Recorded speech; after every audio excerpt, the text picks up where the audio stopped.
வணக்கம். Welcome back to Thoothukudi cooking. இன்றைக்கி நம்ம பார்க்க போகிற ரெசிபி ஸ்வீட் சோமாஸ். ரொம்பவே ஈஸியாக கிறிஸ்பியாக செய்யக்கூடிய ரெசிபீஸில் ஒன்று ஸ்வீட் சோமாஸ். வாங்க எப்படி செய்யலான்றதை பார்க்கலாம். அதுக்கு 50 கிராம் முந்திரி பருப்பு எடுத்துருக்கேன். இதை மிக்ஸி ஜாரில் சேர்த்துக்கிடுவோம். இதை பல்ஸ் மோடில் அடித்து எடுத்துக்கலாம். இந்த பாருங்கள், அடித்து எடுத்தாச்சு. இது கூட 50 கிராம் பொரியலை சேர்த்துருக்குறேன். 100 கிராம் சீனி சேர்த்துக்கிடுவோம். இப்போ இது மூணுத்தையும் திருப்பி ஒருக்கா அடித்து எடுத்துக்கலாம். உங்களுக்கு ஏலக்காய் ஃப்ளேவர் பிடிக்கும்னா அது ஒன்று இதோடையே சேர்த்து அடிச்சுக்கோங்க, இல்லாட்டினா ஏலக்காய் பொடியாக சேர்த்துக்கலாம்.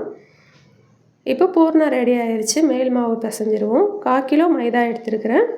கொஞ்சமாக உப்பு சேர்த்துக்கிடுவோம். சேர்த்துட்டு இதை நல்லா விரவி விட்டுறலாம். மாவில் எல்லா பக்கமும் உப்பு படுற மாதிரி நல்லா கைகளால் விரவி விட்டுருங்க.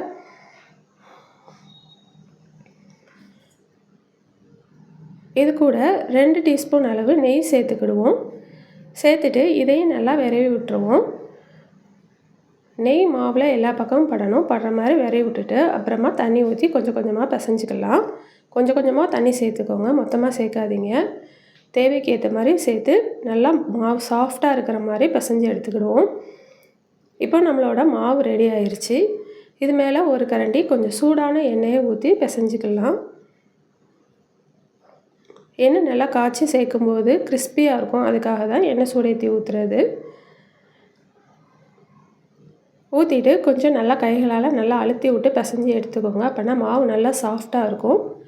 இப்போ பூரி பலகையில் கொஞ்சமாக மைதா மாவு டஸ்ட் பண்ணியிருக்கேன். இதில் கொஞ்சம் கொஞ்சமாக வச்சு நம்ம தேய்ச்சி எடுத்துக்கலாம்.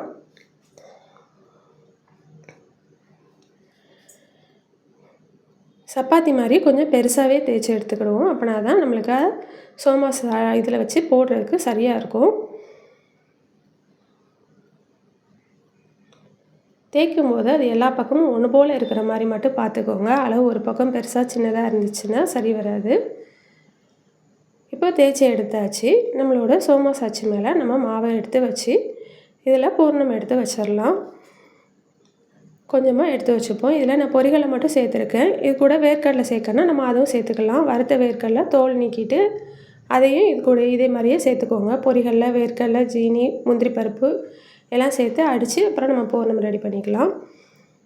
இப்போது எல்லா பக்கமும் ஒன்று போல் அமுக்கி விட்டுட்டு அதுக்கப்புறம் மாவு எடுங்க. எல்லா பக்கமும் நம்ம ஒன்று போல் அழுத்தி விட்டுட்டோம்னா நம்ம பொரிக்கும்போது சோமாஸ் பிரியாமல் இருக்கும். உள்ள பூர்ணம் வெளியே வராது. இதை எடுக்கும்போது கொஞ்சம் நிதானமாக எடுங்க. நம்ம நல்லா அழுத்தி விட்டுருக்கிறதுனால அது கொஞ்சம் லேசாக ஒட்டிக்கிட்டு இருக்கும். இங்கே பாருங்கள், இப்போ எடுத்தாச்சு. எண்ணெய் அடுப்பில் ஏற்கனவே காய வச்சுருக்கேன். இப்போ மீடியம் ஃப்ளேமில் தான் வச்சுருக்கேன். மீடியம் ஃப்ளேமில் வச்சிங்கன்னா தான் நல்லா பொரிஞ்சு வரும், கருகாமல். பபிள்ஸ் நல்லா அடங்கின பிறகு நம்ம திருப்பி விட்டுக்கலாம்.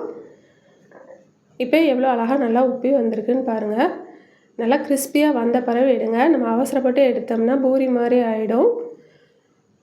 நல்லா கோல்டன் கலராக வந்துருச்சு. பபிள்ஸ் எல்லாம் நல்லா அடங்கிருச்சு.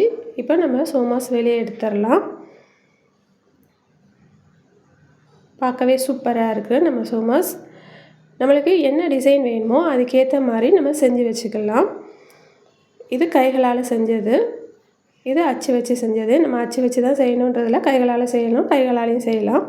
நம்மளோட ஸ்வீட் சோமாஸ் இப்போ சூப்பராக ரெடி ஆயிடுச்சு. நாங்கள் இப்போ சோமாஸ் சாப்பிட போகிறோம். நீங்களும் உங்கள் வீட்டில் செஞ்சு பார்த்து சாப்பிட்டு எப்படி இருக்குன்னு சொல்லுங்கள். என் சேனல் பிடிச்சிருக்குன்னா லைக் பண்ணுங்கள், ஷேர் பண்ணுங்கள், சப்ஸ்கிரைப் பண்ணுங்கள்.